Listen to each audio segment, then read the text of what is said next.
Hi y'all, this is the Zebra G-450, and today I'm going to show you how to modify this Pilot refill to fit inside. Now the reason I'm using this refill in the Zebra is in a video in the cards above. Let's start by taking apart the pen, and the original refill is about 95 millimeters long.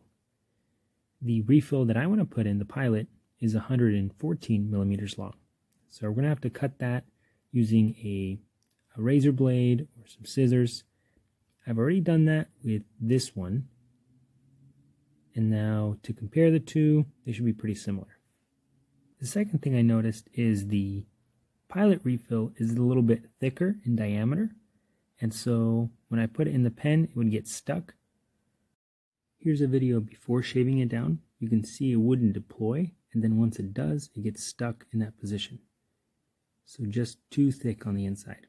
Using a razor blade, I just shaved off the plastic off the second half of the pen, and I would do so until it fit without getting stuck. And that's all the modification needed. So now let's test the action of the stock refill. Works just fine. And now the modified refill. Smooth and functional. And now time to enjoy your modified pen. Also, the G-750, which is the bigger brother to this pen, this modified refill will also fit inside, but for that one, you don't even need to do the shaving. Well, that's it. I hope you found this video helpful. Remember to like, and as always, Amazon affiliate links in the description below. See you next time.